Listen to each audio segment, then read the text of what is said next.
지난 방송에서는 북한 엘리트들이 모여 사는 의암동, 은덕촌에 대한 이야기와 이곳에서 살고 있는 북한 고위층들의 숨겨진 얘기를 들어봤습니다. 이번에는 류현우 전 대사대리께서 외무성 출신이신 만큼 북한 외교를 책임지는 외교관들에 대한 얘기를 들어보겠습니다. 대사님 안녕하세요. 예, 안녕하십니까.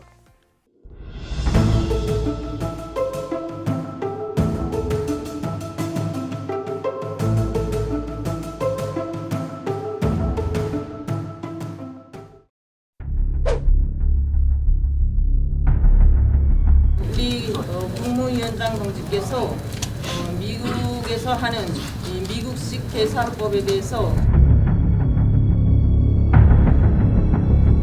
우리가 미국이 어떤 그 핵 전쟁을 강요해도 우리가 그 당당히 상대해 줄 수 있다는 것이.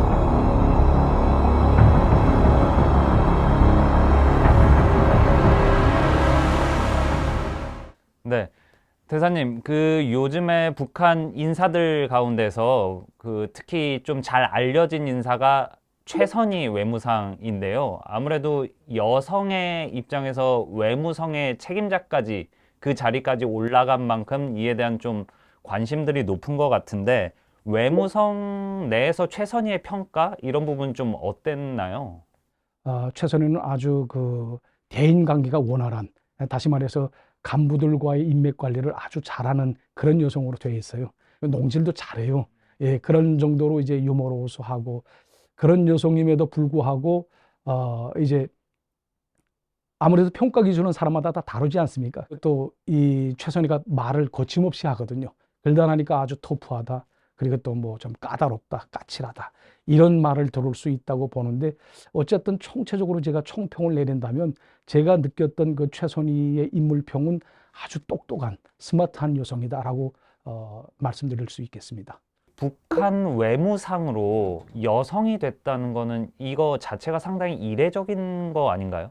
깜짝 놀랐죠. 외무성 내부에서는 사실 여자가 국장 된다는 것만 해도 정말 기적과 같은 일인데 국장이 된 예가 없습니다. 그러니까 북미국이 제일 넘버원입니다. 사실. 그리고 또 사실 북미국에서 대부분 일부상이 계속 배출이 되거든요. 예, 그럴 정도로 북미국이 굉장히 중요한 국인데 여기 국장이 됐다? 이거 완전 쇼크죠. 근데 또 이거 쇼크라고 했는데 조금 더 있어 보니까 이제 부상이 또 되지 않습니까? 이건 더 쇼크입니다. 거기다 일부상 됐다 하게 되면 그 다음엔 이건 완전히 이제 외무성이 정말 천지개벽을 하노나 이런 생각이 들었어요. 외무상이 됐다는 것은 제가 한마디로 이 최선희에 대해서 표현을 한다면 명야 복야라는 그런 표현을 쓰고 싶습니다.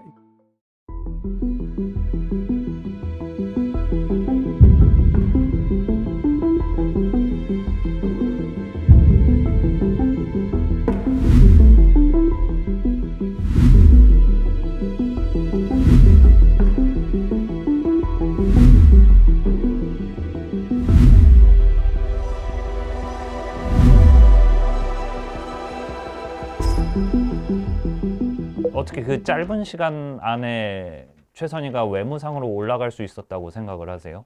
그래서 이 최선희가 2010년에 이제 북미국 부국장으로 이제 출세를 합니다. 근데 이때는 그 시기적 맥락을 놓고 보게 되면 이때 북한이 대체로 2009년부터 육자회담을 완전히 다 파기했거든요. 2009년 4월인가 그때 이제 대륙간 탄도미사일 로켓 시험을 발사합니다. 발사 실험을 했는데 이와 관련해서 유엔 안보리에서 규탄 성명을 이제 발표하거든요. 이 규탄 성명을 빌미로 이제 북한이 육자회담에 보이콧하기 시작합니다. 이때부터 2009년 말부터 이제 완전히 육자회담인 이제 물거품처럼 되고 완전 사라지게 되거든요. 그래서 2010년경에 이제 육자회담에 참가했던 그런 멤버들이 있지 않습니까? 이런 사람들을 배려 차원에서 해외 대사, 참사, 공사 이런 식으로 이제 쭉 파견을 하기 시작합니다. 그런데 아시다시피 남전 여비 사상에 강한 북한에서 여성 외교관이 해외에 파견되는 전례는 없었거든요. 이제 해외에 못 나가고 하다 나니까 이제 쭉 윗사람들이 빠지다 나니까 그때 부국장이 됐어요. 그 다음에 이제 2016년 8월에 국장으로 됩니다. 그 북미국 국장으로 있었던 한송열이라는 사람이 국장으로 있었는데 이 사람이 미국 담당 부상으로 이제 올라가고 미국 담당 부상이었던 이제 리용호가 상으로 됩니다. 근데 이 국장 자리를 메꾸려고 보니까 최선이 만한 사람이 없는 거예요. 그때 당시 그야말로 북미 핵 역사에 대해서 누구보다 잘 아는 사람이 바로 최선이거든요. 그래서 김기관 일부상이 최선희를 점치고서 이제 간부 사업을 쭉 진행하는 와중에 이게 최종적으로 비준을 받으려면 중앙당, 그러니까 당중앙위원회 간부부 여기에 결재를 받아야 됩니다. 근데 간부부에 올라갔는데 문건이 기각돼서 내려왔거든요. 왜냐하면 이혼한 그런 경력이 있습니다. 근데 대체로 북한에서는 이혼 이력이 있는 사람들은 간부로 출세할 수 없습니다. 그런데 김기관 1부상이 그때 당시 김종훈이하고 매일 전화 연결을 가집니다. 이 소통하는 와중에 김기관 1부상이 자, 요 사무사에서 지금 그 북미 국장 자리가 비어 있는데 이혼한 그런 이력 때문에 이 사람이 국장으로 임명되지 못하고 있다라고 김종훈이한테 이제 얘기를 하고 김종훈이 그래 그러면 간부 담당 비서인 김평희한테 내가 승인한다고 그렇게 얘기해 줘 해서 그 즉석에서 국장이 됐거든요. 그 다음에 또 이제 2018년 3월인가 이때 이제 한송열이 북미국 담당 부상이 돼 있었거든요. 근데 이때 한송열이 원래는 2017년 10월부터 사업을 이제 완전히 전폐하고 국가보위성 예심국에 들어가서 이제 조사를 받던 그 찰나였습니다. 그러다 보니까 이 와중에 이 북미국의 국장도 하면서 담당 부상도 대행을 했었거든요. 그러다가 이제 2018년 3월에 이 한송열이 미제의 고용 간첩으로 되어 있기 때문에 이제 외무성 부상으로 일하기 좀 힘들다. 그렇게 돼서 이 한송열이 이제 미국 담당 부상에서부터 해임이 되고 그 찰나에 대행을 하던 북미 국장이었던 최선희가 담당 부상으로 올라갑니다. 또 이렇게 행운이 또 차려집니다. 또. 예. 그러면은 최선희 같은 경우에는 이런 행운이 겹치면서 윗자리로 올라가게 된 셈인데 김계관의 추천이 상당히 주요했었던 것 같아요. 그러면 김계관이랑 최선희의 접점이랄까요? 그런 건 뭐 어떤 게 있는 건가요? 글쎄, 뭐 제가 보건대는 사적으로 뭐 크게 친했던 것 같지는 않아요. 예. 제가 알고 있기는 일부상이 된 데에는 일부상부터는 이제 김종훈이 직접 임명을 하거든요.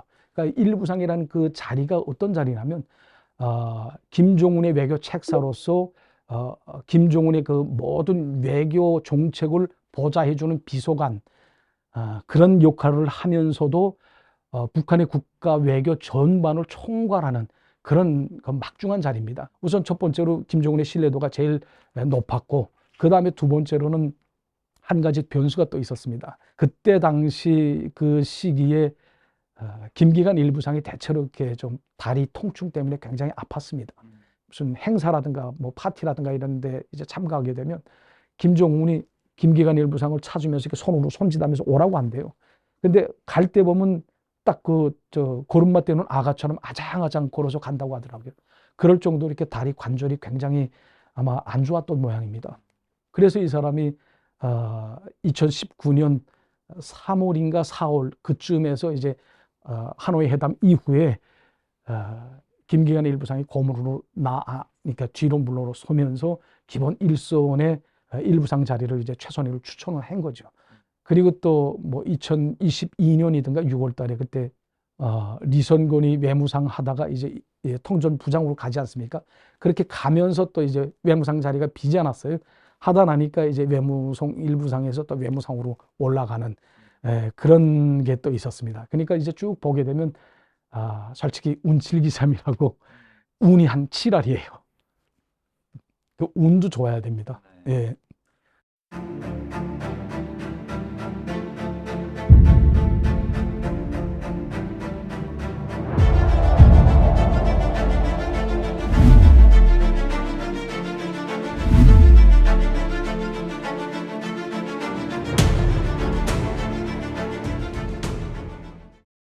한송열에 대해서 조금 더 제가 부연 설명을 해드리자면 이 한송열이 대체로 미국 담당 쪽에 있었기 때문에 그 뉴욕에 있는 유엔 대표부에 그러니까 2번씩이나 이제 거기에 나가서 외교관 생활을 했습니다.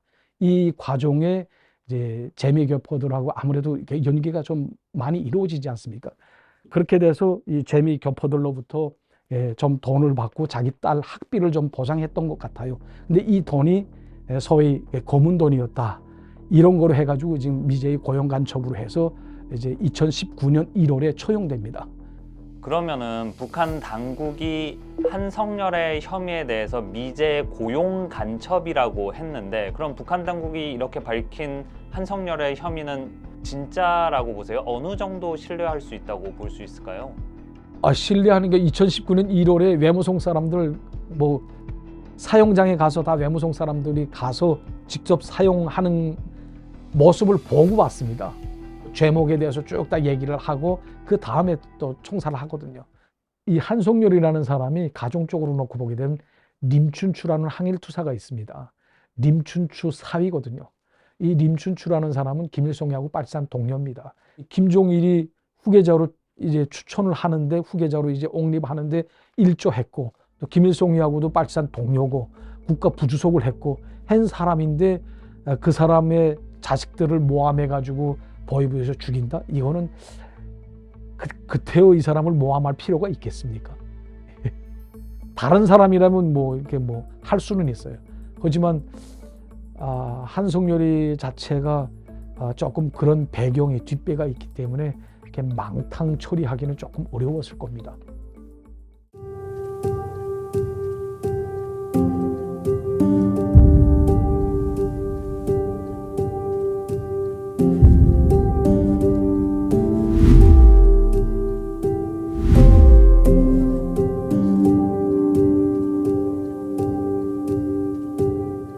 최선희 출세 배경에는 좀 최영림이 좀 어느 정도 이렇게 영향력을 미친 거 아니냐, 뭐 이런 얘기도 있는 것 같고, 그런데 친딸이 아니라는 얘기가 있더라고요. 맞습니다. 그러니까 그 최영림이 신체적으로 이제 아이를 낳을 수 없는 그런 결함을 가지고 있습니다. 그러다 나니까 이제 첫째는 아들, 둘째는 딸, 뭐 이렇게 어누이를 입양해서 키웠거든요. 김승호 아들을 먼저 입양을 해서 키우면서 이제 최선희가 1965년에 입양된 거로 알고 있거든요. 원래는 공개적으로 얘기하면 안 되죠. 고아라는 그 자체가 본인들한테 얼마나 상처가 됩니까? 그리고 또 아이를 입양했다는 거를 대체 입양한 부모들이 숨기고 파하지 않아요. 철저히 비밀로 감싸지기를 바라는데, 최영림과 같은 사람은 대체로 내각 총리까지 하고 엄청 유명한 사람 아니에요. 하다 나니까 그분에 대해서는 이런저런 사람들이 다 관심을 가지고 있고, 또 젊어서부터 이렇게 유명한 그런 케이스니까 최선희가 입양됐다는 그런 내용을 아는 사람들이 굉장히 많을 겁니다. 많음에도 불구하고 이걸 겉으로 표현을 안 했을 뿐이지. 제가 듣기에는 최영림 총리가 조용한 사람이에요. 하다 나니까 성격이 너무 조용하다 나니까 최선희를 정말 구미야 오기야 하면서 키웠다는 것으로 알고 있습니다. 그 최선희 외무상 같은 경우에는 외부에서는 잘 알려져 있는데, 북한 주민들은 최선희 외무상에 대해서 잘 아나요? 북한 주민들이 이 최선희에 대해서 관심하는 사람이 저는 개인적으로 과연 몇이나 될까라는 생각이 듭니다. 왜냐하면 지금 당장 먹고 살아가는 문제가 바쁜 이런 일반 주민들한테 뭐 최선희가 샴페인 까고, 이건 환상적인 하나의 그림이나 같은 것이지, 뭐 정말 먹고 살아가는 문제가 급선무인 그런 일반 주민들한테 저런 이렇게 뭐 진수식하면서 샴페인을 까고 저런 쇼는 북한 주민들이 납득이 안 되는, 그리고 또 그 그림 자체에 대해서 환영할 수 없는 그런 그림이라고 저는 봅니다. 최선희, 그러니까 최선희나 뭐 이런 부분에 대해서 안 좋은 평가가 있는 이유가 이런 것도 있어요. 북한 일반 주민들은 어려운 삶을 살고 있는데, 이런 외부 매체에 노출되는 최선희와 같은 사람들은 명품을 들고 다닌다. 이러니까 오히려 더 좀 안 좋은 시각이 있는 것 같아요. 근데 제가 생각했을 때는 북한 외교관 월급이 뻔하거든요. 그런 명품을 어떻게 들고 다니는 거예요? 이게 대체로 최선희다라고 하게 되면 최선희가 해외에 나와서 생활한 적이 외교관 생활을 한 번도 못했습니다. 여자다라니까. 아까 말씀드린 바와 같이 남존여비 사상이 강하기 때문에 북한은 그러니까 여성 외교관이 해외에 나가는 율이 거의 없습니다. 그러니까 아예 없어요. 하다 나니까 북한 내부에서만 이제 월급을 타는데 이 월급이라는 것도 정말 보잘것없거든요. 그러니까 예를 들어서 제가 북한에 있을 때 3,500원 정도를 탔습니다. 이게 뭐 국장이래 봐야 좀 많아야 4,000원밖에 안 돼요. 4,000원이라고 하게 되면 0.5불도 안 됩니다. 이거 가지고 몇백만 원짜리니까 뭐 달러로 하면 몇천 달러짜리 뭐 명품 백을 싼다? 이건 말이 안 되는 거고 사실. 그리고 또 뭐 어디서 외교관들도 솔직히 말해서 뭐 뻔한 월급 뭐 400 내지 500유로 가지고 그 돈을 가지고 뭐 명품백 몇천 불짜리 이건 가당치도 않는 말씀입니다, 사실. 그럼에도 불구하고 이 사람이 명품백을 이제 샀다, 명품백을 이제 들고 다닌다. 이거는 이제 베이징 주재 대사관 옆에 쭉 보게 되면 상가들이 굉장히 많아요. 대체로 짝퉁 공화국이 중국 아닙니까? 그러니까 중국의 이제 그 야바울로라는 그런 종합 상가에 가보게 되면 짝퉁도 부류가 있어요. 그래서 싸는 사람들도 있고 뭐 대체 한 100불, 200불 정도에 싸는 사람들도 있어요. 그걸 최선희가 쓰는 거겠지. 무슨 최선희가 무슨 돈이 어디 나가지고 아니 뭐 어디 도둑질을 해야 되잖아요. 그거 하려면. 그러니까 이거는 어디서 날 재간이 없거든요. 그러면은 최선이나 현송월이나 이런 북한의 그 잘 알려진 여성들이 들고 다니는 명품백 이런 거니 가품일 가능성이 높다. 제가 보건대는 한 90% 아마 짝퉁일걸요. 북한에서는 가대기 하는데 짝퉁 보고 가대기일 가능성이 굉장히 높습니다. 물론 김종은, 김씨 일가와 관련된 거를 가대기 했던 사완 사람이 거기서 단번에 모가지 날아가죠. 그러니까 김씨 일가가 쓰는 그거는 아마 자금이 지출돼 가지고 정확한 걸 사들여 와도 나머지 사람들이 어떻게 어디서 외화가 어디서 납니까? 이렇게 최선희에 대해서 쭉 말씀을 해주셨는데 이제 최선희가 외무상이잖아요. 앞으로의 좀 역할에 대해서 좀 전망을 해보시자면은 최선희가 이제 외무상이 됐기 때문에 아무래도 이제는 그 외무상한데 모든 권력이 다 집중된 것으로 알고 있습니다. 옛날에는 최선희가 일부상 할 때까지만 해도 일부상이 인사권을 다 가지고 있었거든요. 그렇기 때문에 실세다라고 하게 되면 일부상이 기본 실세로 되어 있었습니다. 상의 역할은 대외 활동을 기본으로 하는 거기 때문에 바지조거리와 같은 그런 역할을 했었거든요. 뭐 아버지보다 조금 좀 대외 활동을 좀 한다 뭐 이런 거로 되어 있으니까 구태여 외무상 일부상처럼 계속 내부에 앉아 있을 수만 없지 않습니까? 같이 보좌하려면 따라가야 되니까. 그래서 아마 외무상의 직책도 그에 맞게끔 일부상이었던 최선희가 그 모든 권력을 또 다 안고 상으로 됐을 수 있는, 그러니까 상의 권한이 조금 더 높아졌을 수 있는 그런 가능성이 큽니다. 저는 또 그리고 여기서 기본 핵심 사안이 외무성의 기본 핵심 사안이 뭐냐면 제도사수거든요. 그러니까 북한의 입장에서 놓고 보면 그러니까 북미 회담에서 기본이 뭐겠습니까? 북한 비핵화거든요. 그러니까 북한 비핵화를 이거를 제대로 김정은이 우도에 맞게 설계하고 이걸 이행해 나가지 못한다고 하게 되면 그 사람이 있을 자격이 없죠. 예. 그리고 또 북한 비핵화 된다는 그거 자체가 사실 호황한 꿈이거든요. 왜냐하면 비핵화가 되게 되면 김정은 정권은 뭐 하루아침에 와르르 무너지게끔 되어 있습니다. 예. 그렇기 때문에 제 보건대는 앞으로도 이제 북미 회담에서 더 강경하고 더 고자세적인 그런 스탠스를 취하지 않을까라는 생각을 가지게 됩니다.